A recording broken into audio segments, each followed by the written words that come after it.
went home in a Hoover round. And You need to show that to Nakia before you leave because he's getting close. yeah, He's gonna need a hover round. Yeah, he's gonna need one of them. I'm in better shape than either one of you, young. and now Johnston got me to saying it. Chip is older than me. Oh, don't look it. When we have our free time, honestly, we do look for Nakia a good nursing home. right? Yeah, I mean we do. But the walker, he He's already You has. better get me a good one. Look, he That's all already, I got to say. he already has walker experience and hovering experience. Right, He can I pass know. that knowledge right to you. Like, What's going on, guys? We're here with another episode of the Outlaw Way podcast. I'm the boss, even though Nakia doesn't like to call me that. He's Nacho. I even call him his nickname. But we got Cheeto, special guest today, Big Po. We're going to be talking about a little bit of music, a little bit of mud rides, and he just happens to do both at the same time. Hey, what's up, y'all? But yeah, we, Team Outlaw, we go to a lot of mud rides, mud parks, and everything like that. And so does Big Po. He plays them. He is the guy in the venue. He's on the paper. so we get to see both sides of it. We get to see the view from the guy watching it and the view from the guy giving it. Huh? Got that right. And usually I can't fucking see very far by that time at night. So, Right. you know. that's why I'm like always like, hey, can we get on early? Because these people have been drinking all day. Hey, I'll It's tell you that, what, and it's the sound engineers. I don't know where these guys like. You got a good sound engineer, I hope. Like, Yeah, well, it depends on where we go. It's like, so our contracts are set up where we plug and play. So a lot of times these venues will have their sound guy, whoever Yeah. they use. Mud Nats was horrendous. It was bad. It was bad. Yeah. Mud Nationals was pretty bad. I love Pecos and the Rooftops. Oh, they were good. I love it. but It's a good band. Couldn't hear them. But so I couldn't hear him. So me and the wife sat in her side by side, probably 65, 70 yards from the stage. Nothing between me and them. We were up on a hill. And honestly, if I just wouldn't have known the songs, Right, you I went wouldn't have in known what the there. fuck they were saying. There was 2 or 3 songs I knew, and I was having trouble. Like, what verse or? Yeah, I'm telling you, got bad. Yeah. Well, and you know what pisses me off at mud parks? This is the number one pet peeve I have, is that a lot of parks will host the concert in a spot where side-by-sides can still freely drive through. Right, yeah. right. And that pisses me And the there's fuck that off. idiot And coming well, through. you know, some people, they'll just be drunk or don't care or have $15,000 in sound system. And you're like, you know what? Fuck this. All these people here, they're going to hear my shit. Mm-hmm. And you can hear the bike sound system over whoever's playing because Right. I can think of a group You of can't hear it. kids at the last ride. So does that happen to you a lot when you're playing at the parks? Well, yeah, but a lot of these parks, they'll have like a little horseshoe area roped off to Yep. where the bikes can park up against too, and it gives area for people to mingle and stand for the concert. And we had that at Mud Nationals, Yeah. but it just wasn't loud enough. yeah, Like, my opinion, it needs to be, the band needs to be so fucking loud right. that you better own an audio shop if you pull up for us to be able to hear Because you. this is what you run into. Like, it's easy to take some sound in a building or whatever like that, but you Yeah. gotta remember you're outside, so you Outside. got to blow the doors off. You really do. You got to get into big production to And we make need it some sound clarity. like it needs to Right? sound. You got to have some clarity. I got to know what he's saying. Got that I right. want it loud, but I want to also understand what he's saying. Yep.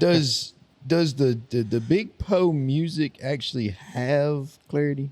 Like, Well, I mean, yes, but I mean, okay. If we're gonna break the music part of it down, we're talking about country rap. Yeah. So, rap, as we all know, has some mumble, has Yep. some slur, has some funk, whatever you want to call it. And different bass. people call it different things. Bass is a big thing, too. And then country is more known for its clarity of the storyline and how they're saying it. So if you mix the two, there's going to be some parts that got a little, a little bit of in them, and there's going to be some parts that are clear. So Yeah. it's just the type of it kind of genre. makes it different so everybody understands.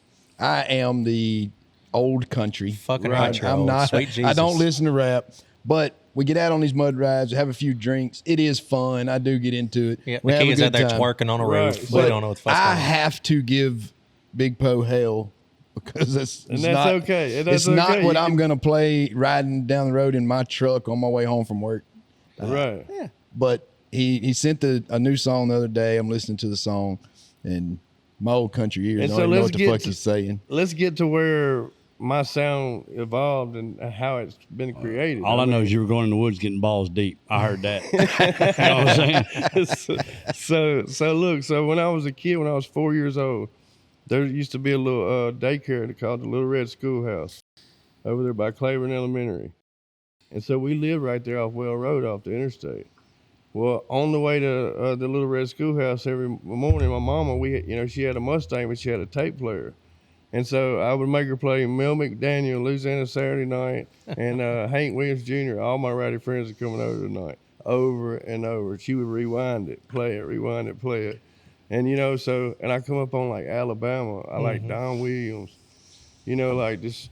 So, George Strait's a big influence, Garth Brooks. So you came out of a background that's similar to mine, pretty diverse. So That's the gold school of country. well, like my dad was my the kind old of music. school. My dad was old school country with the Conway, the Merle, the Waylon, the Willie, that Right. kind of stuff. And- My mom was the Journey, everything from Percy Sledge to, Def Leppard. Right. So you got all of it. Right, and so if you take that, when I was a youngster, I was raised on that country music, like old school country music. Like I love it, Merle Haggard, I love all of it.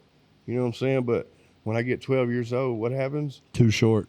Snoop Dogg, Dr. Dre, Dre, Tupac. Yeah. all these people are coming out, and it's just it becomes Those are all part- rappers. They're not items or Yeah, they I was become wondering what clinic he worked at. and they become part of pop culture, and everything that we see is on this MTV. oh, you yeah. know, and then the next, Red Hot Chili Peppers and Metallica, and look, I was on all that. Music evolves quick. And so that's why I tell people that my music is a gumbo. It's a little sausage, a little chicken, a little bit of this, blues. I've done blues records. I've done Yeah. but all music, country records. Like, music different.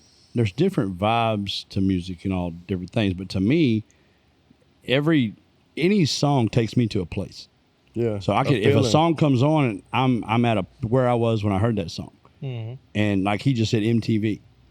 Well, if you know music, you know the first video ever played on MTV. We all do. You know it, don't you? I'm trying to think. Money for I've Nothing. Seen it. Yeah, I've seen Dire it Straits. before. Followed by Aha, Take Me On. Like, but the music, it's in my head. It's one of those memories I cannot get rid of because music resonates with me. Right. So I understand what he's saying with the entrance of gangster rap, which is what it's labeled now, but it wasn't then. But then once I got to that level of rap, which was the Snoop Dogg, Dr. Dre stuff, then I got into the Outkast and the UGK and all the Houston movement, like Mike Jones. I used to do shows with Mike Jones, Mike and Jones. Lil Flip, and So we're talking late all 90s the- now because now I'm in college and UGK, Pimp C, what's the dude from Houston? Slim Thug. No, crap. DJ Screw. DJ Yeah. Screw was hot. Like, it was just so. I'm right here with him. Like I don't. I don't know. I'm a Well, big John young. wasn't even alive. Yeah. Well, so now I listen to a good bit of rap music. Specifically, I Right. mean, if anybody's ever seen my side by side, Well, but- my whole side by side is. Are you listening to rap? I am. Well, I know you listen to what He's they're going to calling after rap. he leaves here today. He's listening to one of these. What? Shit. Well, I'm he's listening listening to Dolph and Young Dolph. Young I'm Dolph. a big young, Yeah, my side by side I'll is Young Dolph rap. That's Right, not rap right, to right. me. I've got the dolphin with the crown on top. That's you know? mumble rap to me. That's a different genre. He's saying it. He's Like saying I've tried to warm myself up to that style of rap. It is hard. Can't Yeah. do it. But I could. I Young can't listen Dolph, to Dolph. I Young can't Dolph listen to is it. one of those where he'll have a song where you listen to it not for the lyrics but for the bass and the melody. Yeah. Because you have subwoofers in your car. That's what you listen to that song And for. he said some slick ass shit. You just driving home. You're like, I'm leaving work. I don't have a headache yet. Let's create one. Exactly. Well, no, Exactly. I think it's We're how you were growing up, what you came up in. Like, See, I came Well, I mean, he said he's not listening to it for the music. He's listening to it. for the bass and for the the melody. bass. And that's because like what he's Moneybag listening to, there Yo, are no like- lyrics. They're just mumbling. So they got to do the but bass. then there's other songs that he has where there isn't really any bass or melody or anything. It is just lyrics. It's all about the situation that you're in. Like, I'm gonna listen to, Shake That Ass Like a Salt Shaker or something at a mud park because Right. when turn up time. you don't have to hear the words to know that that's that song Yeah. from a mile away. Like, what Right. it is. I get that. I And get then that. like any Lil Wayne song ever. Right. Well, Like, Lil I Wayne- can hear it from a distance. I'm like, that's Lil Wayne song. Lil Yeah, Wayne's a Like, poet. that's it right there. Lil Yeah. Wayne's a poet. I mean, I mean, yeah. In the middle of a song, when you drop shit like they call them fools because the April babies. Yeah. And then I put a mean- fat rabbit No, on he a got bars. Craftmatic. His I mean, that bars- shit, his Bars, fucking- bars that's are wild. hard. They call me a Yeah. plumber laying pipe or something. I can't remember what he said, but Yeah. that's a lyricist to me. I'm To where telling you. like Tupac and Biggie and Dr. Dre, they were rap artists. Uh-huh. They understood the difference. They understood how to put a beat and melody But to a those poem. people are people that sing with lyrics. Yes. They're not. Then you have Lil Wayne. He's a lyricist. Yeah. He can, in his head, put a song together, spit it out right then, and remember it the rest of his life. Yeah, but Never at the write it same down. time, Lil Wayne songs, that's two. You can listen to the same Lil Wayne song two different ways, with the bass up and the bass down, and it's a different fucking song either way. Yeah. I mean, "Drop So the World" by Lil after Wayne. putting all this together, you came up with, what do you do? So what I do, let me tell you a little history real quick, just to catch you up on, because it's been a journey. Like, this music thing's been a crazy journey. So I've been doing it since the 90s. I recorded my first song on the Arkansas Road over there by Indian Lakes at Diamond Recording Studio. It was a man named Sam Diamond who actually worked at the mill here, and an electrician. And he had a recording studio. And back then, they had what they call ADATs, which were VCR tapes. That's what you recorded on. So, and then when it went from that and went to what they call a DA88, it's just a smaller VCR tape. And then it got to digital. It's VHS to 8mm. All this was before you were born. Yeah, I was gonna say I was a DVD kid. So Yeah. I'm shocked he's got a CD sitting right here. see, you know, and that's the I was crazy thing. here. I was there when the CD was born, me see and I was that. there when the CD died. And he brought a CD, and I'm gonna get it to sign it for me.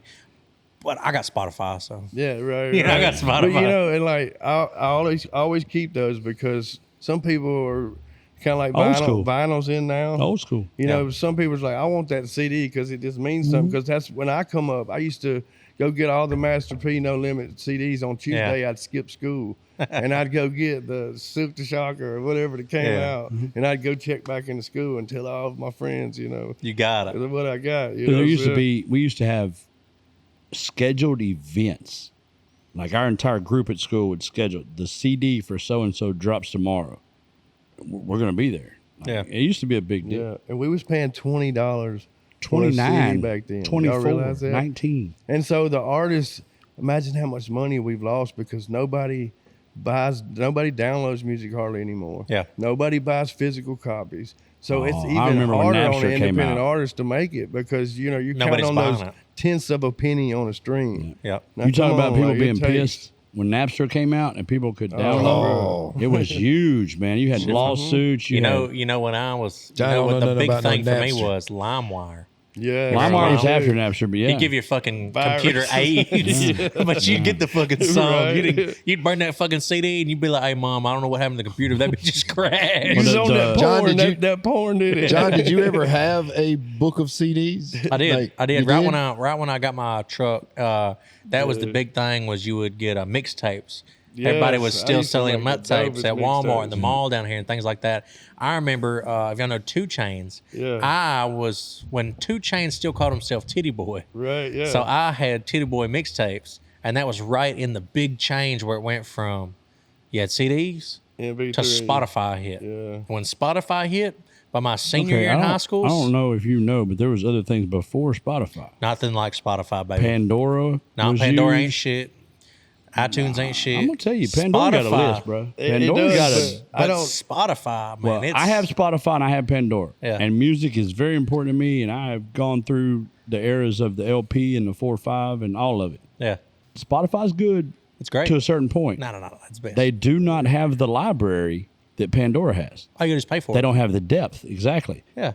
I already paid for Pandora, and I got way more depth than Spotify's even got on Reach yet. So, And as an artist, we get paid more for, like, if you have Spotify and you have the premium, Yeah. then we make more money off of that stream. Now, if you just getting the free version, I'm then we premium only- platinum plus, baby, Right. over here. I've got 7 devices. Yeah. Okay. I'm in deep.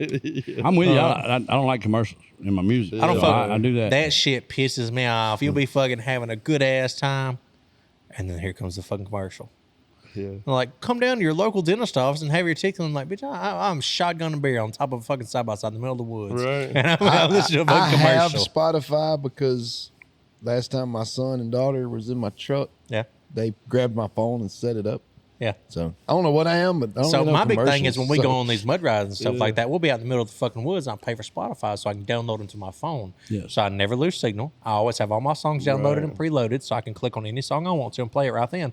I don't have to buffer. And that's my I don't have problem to with wait. Spotify is I've downloaded all the good songs they have. They don't have anything else for me to download, and I'm listening to the same shit over and over again. I got to figure this out. I guarantee you, I have got And the only rapper that Nakia $5,000 knows or is Afro Man. $6,000. I got to show him in August. He knows Afro Man, but he don't know nothing. September. There's a couple of songs on my playlist by Colt Ford. He's not a rapper. It's technically kind of a rapper. He's a country kind of a rapper. He's country rap, yeah.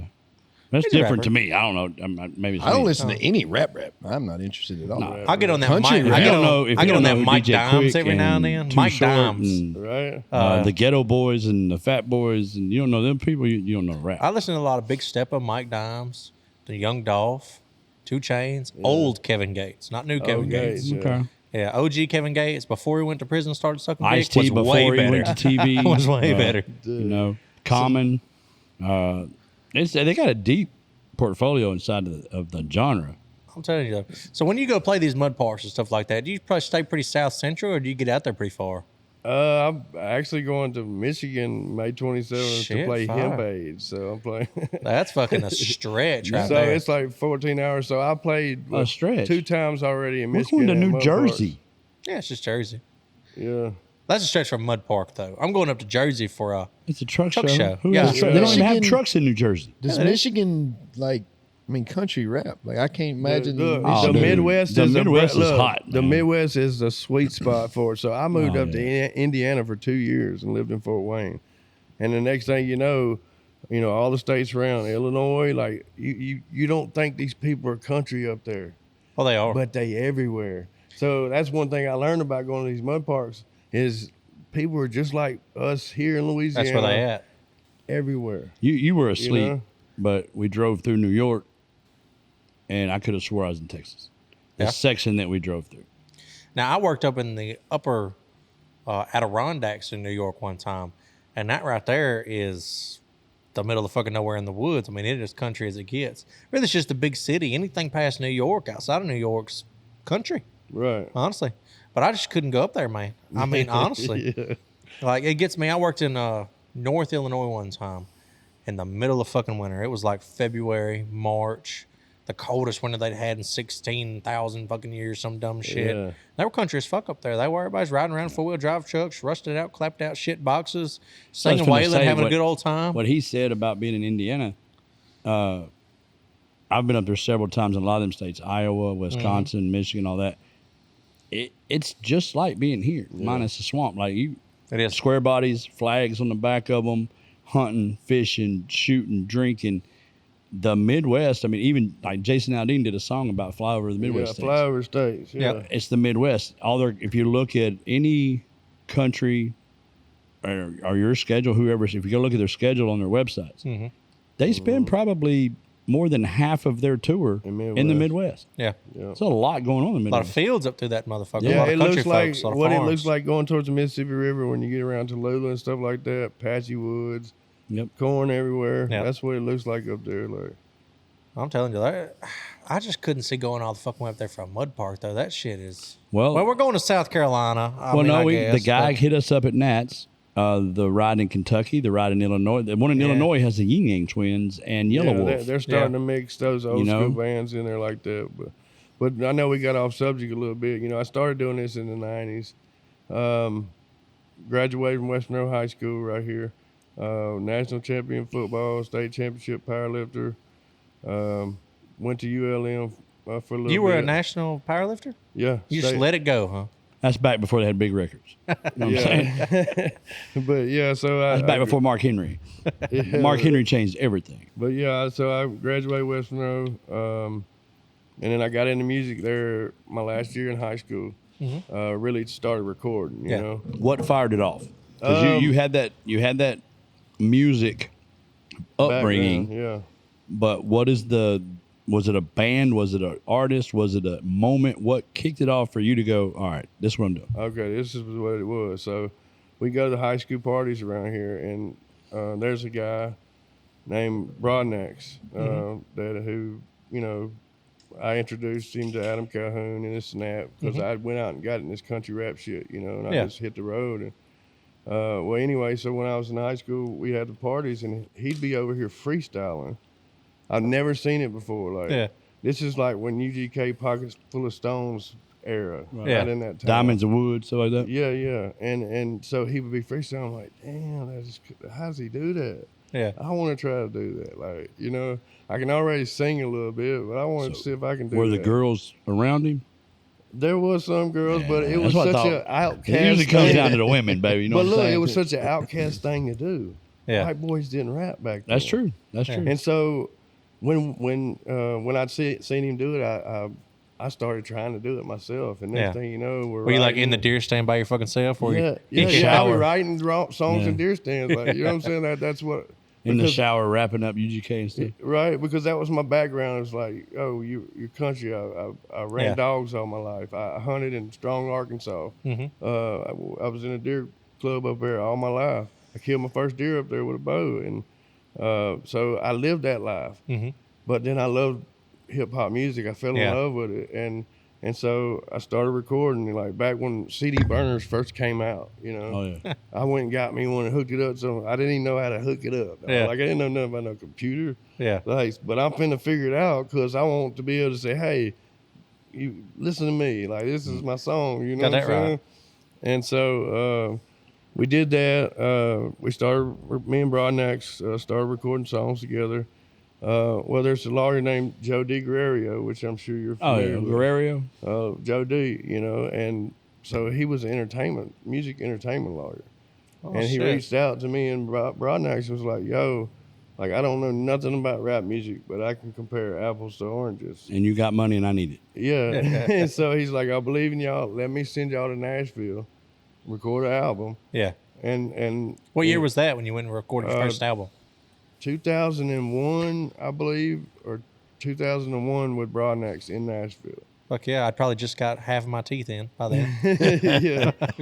And so we went up there, and back then, like, we listened to that music, and we were talking about syrup sipping and all this. We was living it. Oh, yeah. We was gone. Like, we was on pills and Xanax and everything. You was doing it. You was doing it the whole way. You was going all out. Oh yeah, like, fuck yeah. Like we drank, like when they talk about cough syrup, men like we.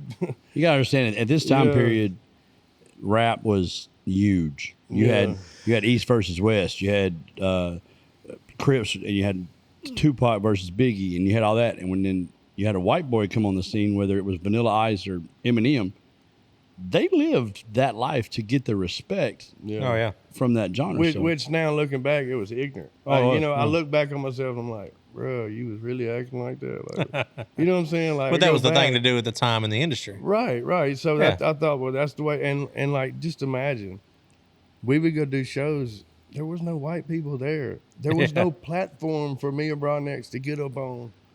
To say, hey, look at us, we can do this too, like, because it wasn't quite accepted. We're talking about when Eminem in 01, Eminem had just dropped Slim Shady LP.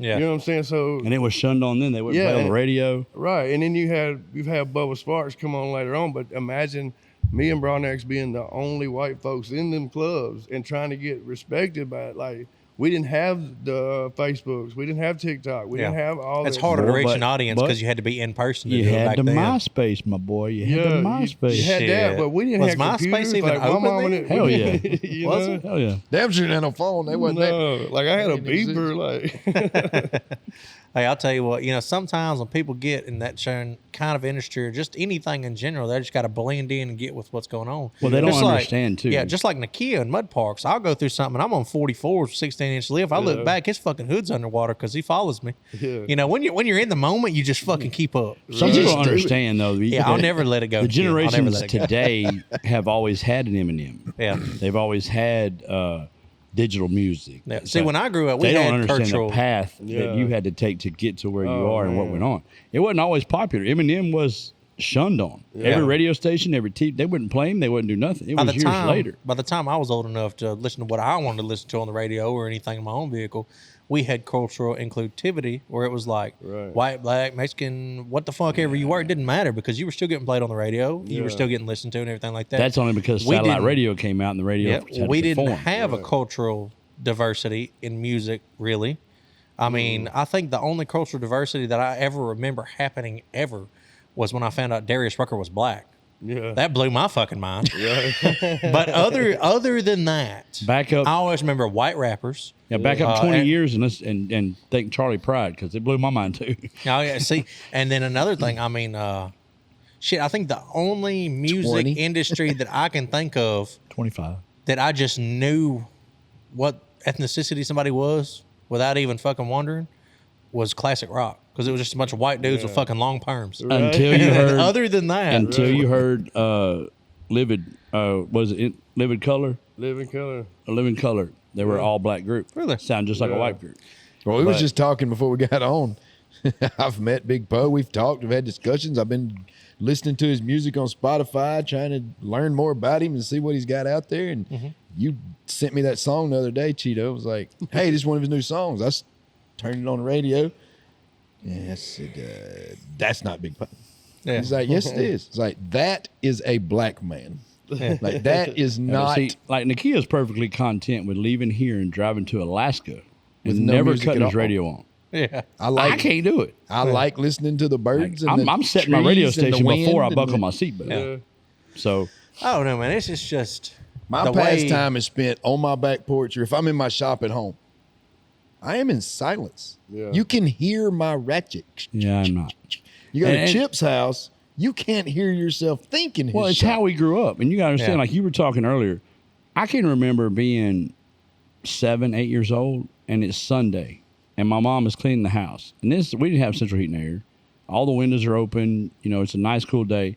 But Otis Redding is coming out of her bedroom, or Percy Sledge, or just something. That may have been is- one difference. We couldn't afford a radio coming up. Like, I only heard Yeah. music when I was in the car because all cars Maybe. had a radio. I mean, Right. You could hear that needle on that record, and that you get them lyrics, and it don't matter who it is. I mean, it could have been Bon Jovi, whatever it was. Just the music itself always meant something to me, Yeah. and it's always stuck with me. So I we don't just around my house wasn't a big music family.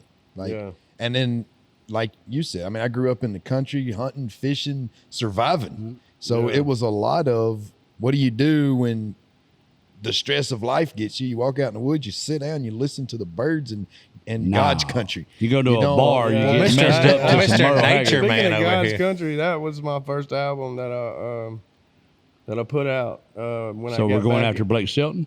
So, no, this was before Oh. Blake Shelton. This is before Blake That's what I'm Shelton. You saying. said You can't use 2001, God Country. 2002. It's 2015. Huh? Oh shit. Yeah. So look, check this out. So me and Brodness that's got into it. We got the entertainment lawyer. We were so gone on drugs, it just nothing panned out. So I went back to working this and that. Started working on the pipeline, directional drilling. So anytime this big pipe crosses the Mississippi River, Intercoastal Canal, any of these waterways, then we there to get the pipe underneath it. And I worked pipe side, so I would talk to the driller the whole time. And I was his eyes and ears, on Right. what was going on. So I did that. Had a daughter in 06. And then I got back into music a little bit. I had a single on the radio and stuff like that. But then in 2008, we were working in Mendon, exit 47 over there. And I came home, went out to the Hobnob. They had a place called Hobnob right there over by Well Road. And I took a bunch of pills, got really drunk, and was coming back home. Had a brand new truck, Nissan Titan 4J, brand new 33s, 10 plies on it. They was just a week old. And That's back before rims were very popular, so we went off the ply of our tire. I did that for the that was our pipeline shit. because You know? it eats your tires up, So I always have flat Yeah, tires. but that boy said, I got them 15s. I got 15s too, but I got them 10 plies. Right. They 15, but they clean though. But I worked on the pipeline. But anyways, I had that wreck that night. So fell asleep at the wheel. My wife at the time was with me. And I woke up and I overcorrected and it flipped 4 times. Well, on that first row, I didn't have my seatbelt on. She did. Jacked me out of the driver's side windshield. I went completely into the asphalt, landed in the ditch. Truck rolled out. Anyways, I had old Dr. Pepper can, that people put hide stuff in. Yeah. I had some weed in there and stuff like that. Well, only thing I really remember was they had brought a dog out there, and a state trooper, he bit into that can. It had flew out of the back of my truck. Uh-huh. And then I remember that state trooper hanging over me like, yeah, we finally got you, da-da-da-da-da. And I'm sitting there dying, man. Like, they had to or air flight me from here to Shreveport. What year was this? 2008. Probably October. it's probably when you was a cop. Y'all was all assholes. Guys dying on the side of the road like, I got you now. That was y'all. I got you. So October 2008. And so they flew me over there. I woke up, and that's probably a week later because I was under trauma and swelling and stuff like that. And I woke up and I was like, I looked down, I couldn't move either of my legs. I was like, man, I didn't ruin my life. Like, I just broke down. Like, it's like you had a good job. You was making, almost 100,000 a year. You just had a family. You had everything. You finally worked too, and you got to. I was like, man, I was asking the doctors, am I ever going to be able to walk again? And they say, we can't tell you that. Yeah. We can't tell you that right now. You got to let the swelling go down. We're going to have surgery. And so they did a complete fusion on my L1. And they can't tell you your drive, like how much ambition you got to walk again. Right, and that's what it boiled down to. So they did the surgery on me, and I broke my hip, 6 ribs, and my shoulder. So and they were like, we're just trying to get you to be able to walk, So they sent me over here to right off here on Well Road to Cornerstone, and I had to learn how to walk again on the parallel bars and this and that, like get up on the walker. And so I had to go from a walker, a hoover round. I went home in a hoover round. And You need to show that to Nakia before you leave because he's getting close to it. yeah, He's going to need a hover around Yeah, he's soon. gonna need one of them. I'm in better shape than either one of you young fuckers. and now John's done got me to saying it. Chip is older than me. Oh, don't look it. Now I done said y'all young fuckers. John's a baby. Chip's older than me. I'm always talking about no. When we have our free time, honestly, we do look for Nakia a good nursing home. right. Yeah. I mean, we do. But the walker, he He's already You has better that. get me a good one. Look, he That's all already- I got to say. He already has walker experience and hovering experience. Right, He I can got it, pass that dog. knowledge right to you. Like, it's great. I got you, Go ahead, dog. brother. So anyway, I started out with a hoover round, and then I had to go to court. Imagine In a hover you round. can't walk. You done lost everything you worked for. You hadn't even seen your I'd wife. have come in in a that bitch month. sideways hot on that battery, boy. Yeah, and so it's like, man, like, where do you go from that point? Yeah. You're at the lowest point ever. You don't even have nowhere to live now. You don't have no way to make money. Mm-hmm. Now you're going to be disabled for the rest of your life, and that's what the doctors told me. You're going to be on pain medication, and you're going to be disabled the rest of your life. So you have a decision at that moment. Am I going to lay down? Yeah, I'm done? Or am I going to stand the fuck up? yeah. And I used to get pissed off when those rehab people used to come in there like, just leave me alone. Like because I'm mad at the world. I'm mad at myself. Yeah. I've let myself down. I've let my family down. And if it wasn't for me, having that relationship with the Lord, because I was saved, when I was 12 at Ridge Avenue Baptist Church. My grandparents, we stayed in church. Like that's what you did.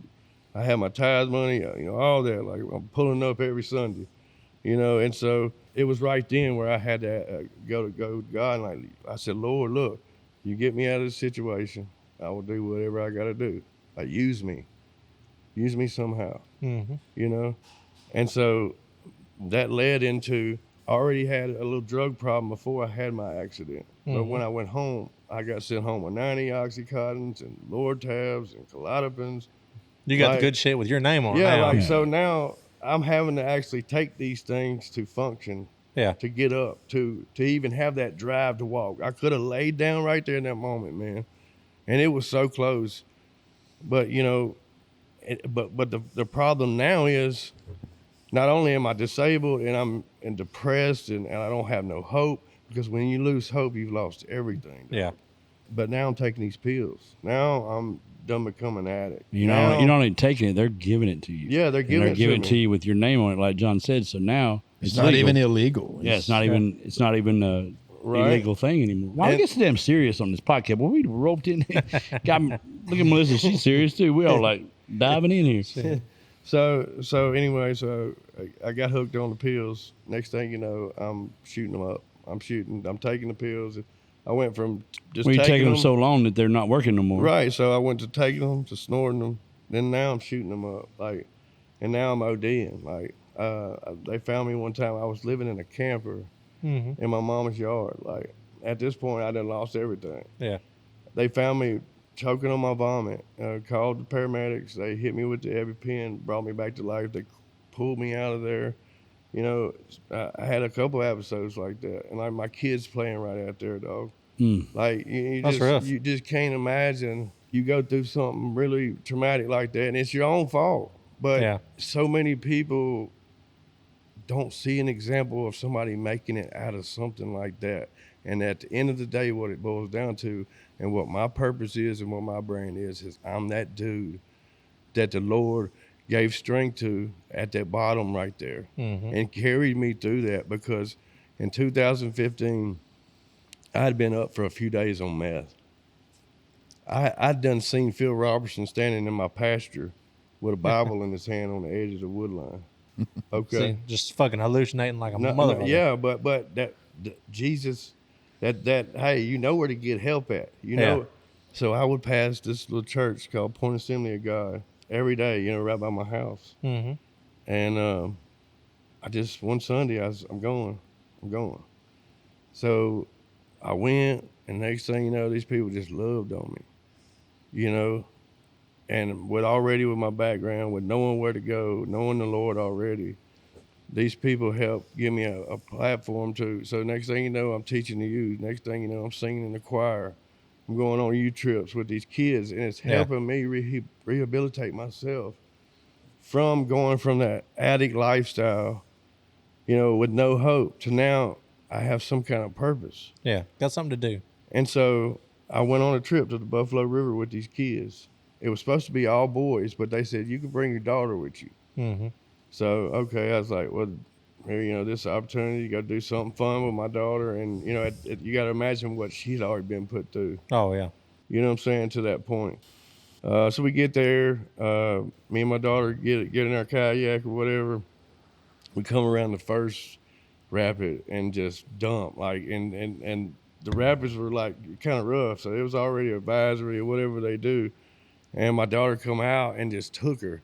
And I'm like, oh, you know, you just panic, like, hold up. And because you're feeling what the current's doing to you. Oh, And yeah. I'm like, oh, what is it doing to my daughter? So anyways, we end up getting her. She gets to the side, gets back in there. So it's already traumatic for her. You know, Yeah. we're on this river. She's just thinking she's going to die, right? So I was like, it's going to be okay, baby. We'll just keep going. And so we get on down there. Well, everybody, the crew that we were with, they pulled over to the side, and they said, there's a waterfall up here. You know, so everybody's going to go. I said, all right, well, you got to remember, I can't walk really good. I'm still limping along there. And it was about, I don't know, a mile up, you know. And so I was like, well, y'all go ahead. We'll catch up with y'all. So me and my daughter take off. Well, we get halfway. She says, Daddy, I just don't know if I can do this. I don't know if I can do it. I said, baby, come on. We done. Look at me. Look, Daddy can barely walk. Let's go. We're going to make it. So we get about 3/4 away. And the group that I came with, they're already coming down. Yeah. But, you know, and my daughter's like, Dad, let's just go back with them. Let's just don't worry about it. I said, baby, no, we done come this far. We're going to get to the top of this mountain here. We're going to go see this waterfall, you know. Mm-hmm. So we limp along, and we finally make it. Well, when we got up to it, you kind of walked up and you just looked up. And I remember saying, this is God's country. Okay, and so at that moment, I didn't know what that meant or nothing like that.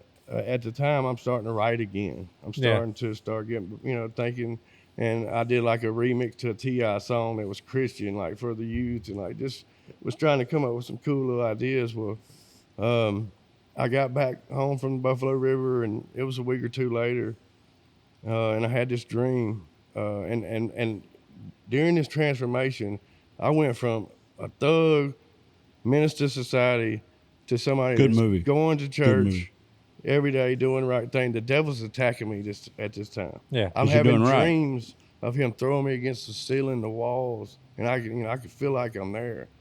You're trying to do better. I Trying would, to I would improve watch life. TD Jakes. I would watch everything. Like I was just absorbed, like just lost in it. Well, I had this dream, and in a dream, it's like I live in a single wide trailer. It's a 1993 model trailer in a pasture out in Point, in Downsville. Mm-hmm. And my porch goes out, and it's just a big pasture. So I walk off the porch, and I looked up, and there was these missiles going off. It go, phew, and say Little Rock when he got to his peak, and it take off, boom! I just feel the ground rattle, and then another one go up, Dallas, boom! I feel the ground rattle. It just kept on and on. Well, when I woke up that next morning, I felt this overwhelming desire to get back into music, take my story, my testimony of what I've been through, and go tell the world, because that's what I felt like that dream was trying to tell me. The Lord was trying to tell me, hey, we're finna use you as a testimony. Now, and it all gets down to save people, preaching to save people. Well, what about those lost people that may not go to those kind of people to hear the word? But the guy that was the addict, the guy that been down all them broken roads and still tried to make something of his life, they liable to listen to me a little bit more. And so not only do I do country rap music, I have a purpose to connect with these people, to tell my stories in those songs that talk about addiction, that talk about whatever. You don't know, I've had people send me needles and pictures in Messenger and say, I quit because your song, you know what I'm saying, motivated me to do you that. told us, It's amazing. You told us stuff today that I didn't know in the story. And that's tough when you're just to sit here and listen to the testimony that you gave about where you've been through some of the things, like going through the pill stages of snorting to shooting up and being in the camper and your kid being playing stuff. That's some rough stuff. And for you to come out the other side with half a focus of where you're going and half the drive that you have, not only to kick the drugs, but to walk, to do a kayak with your daughter. Right. I can see why the devil's attacking you. I mean, I really can. You're doing some good things, and I think we don't man. often get on here and talk religious or talk about God, we don't do that a lot. But everything we do, our lives, I mean, it's founded on the Word of God. We've built our company off of it, and we try to do what's right. But at the end of the day, it is letting people know that we're normal men doing normal men stuff, but that doesn't take away from doing the right things and living your life right and leading people in the right direction. And well, for different aspects, this was said to me a long time ago, and I've just always held on to it, that true preaching is one sinner telling another sinner where he found bread. That's true preaching. Right. It's man to man out here telling another man my experience and how the Lord affected my life. Right. I think it comes from every angle, and I think we all can see a different aspect of it. You posted something this morning that touches on it. I reposted it, what you just said, his testimony. Like, you have to work at whatever it is. You got to put time in, you got to put effort in it. To get to the other side, you got to battle the demons. You got to go through the ups and the downs. You have to put the time in to get to where you don't just, this doesn't just happen. You're just not a famous singer just because I wanted to do it. Yeah. No, he had to go through the trials and tribulations to get to where he is. When they see you riding in your truck and trailer and pulling stuff, or us riding, or this company, or anything, they don't see the hard work. They don't see the dedication and the years it took to get there, and the prayers and the everything it took. So then now we're to the point where, hey, now I got this drive to do that. And then church is getting too, like, I'm thinking you got to be perfect. I'm thinking you got to be perfect. Well, that's what I meant by you're normal guys talking to normal guys. Yeah. I thought though, I was like, oh no, you don't want to go get near anything that's not, Yeah. And so I just I took my boat. I sold my boat. I sold my four-wheeler. I sold my Toyota Tacoma. I had a 99 four-wheel drive. Sold it all. Went and bought a video camera. I went and bought, paid for all my production, all my recording, and some CDs. I sold it, all my little toys I had, Yeah. and I was like, I'm all in. I'm not looking back here. And I named the album God's Country. Mm-hmm. And so if you listen to it, it was like poor production, it was poor recording, but I had to start somewhere. Oh, you got to put a foundation. I had to Yeah. build something, Yeah. and because I didn't have no budget. It reminds you, I'm living off $1,000 a month. Yeah. I have no other income. I'm totally can barely walk. Okay, and so. And I got so many things against me. It's like, so that's why I sold all that. I was like, all right, I'm all in. So I got those CDs made. I just went and started passing them out. Yeah. Going and doing free shows. Going up and for Upchurch, going up and for all these guys in a game this big. Mm-hmm. I done been right there with them when they was coming up. Church was coming up, Yeah. But I wasn't getting paid. I just had to pull up in my truck, and I'd have to get enough money up to make it there and hopefully sell a couple T-shirts. So make it back. To make it back home. And I was just hoping I'd sell something. He was Yeah. telling Back us this home. story the other day. You know? He was sleeping in his truck. Yeah. So he Yeah. would literally sleep in his truck, get up, go out, get on So stage. he would do a go to River concert. Run or Yeah. something, and he's performing. Yeah. But in the back behind the campers is his truck. He's got a tarp over his truck. And he's in his truck, changing, sleeping, go up there, perform, back to his truck. Yeah. You do what you got to do. And shaking these people's hands like at these mud parks and stuff. Yeah, like they're getting wondering to know where his these tour people. bus is. They're like, "Where's his tour bus at?" Oh, No, yeah. I mean I got a Dodge Dakota with a little cab on Well, it. we're going to try to put some stuff together with Big Poe, Team Outlaw, the Mud Rides. But my thought process is he's putting on concerts on that Doolittle trailer at our booth. It's not for the park. Oh, yeah. And see what we can do to help and stuff. But I'm thinking the audio system stuff that we have on our bike, especially John right now. Can we hook a mic to some of that? well, that's You what I can- was just telling him. Like You can when we hook a go mic to out, mine. when we go out to the beach, Yeah. when we go out to the beach where we hang out in the middle of the woods or something, On the to concert, have yeah. Big Poe out there with us and actually playing and Oh, I can singing start- out That's what there. we were- Stand on top of the On the side. trail. We were Yeah. talking earlier about the phone call we were having and what's your bike already and all that stuff. Mm-hmm. That's an avenue on the mud park side.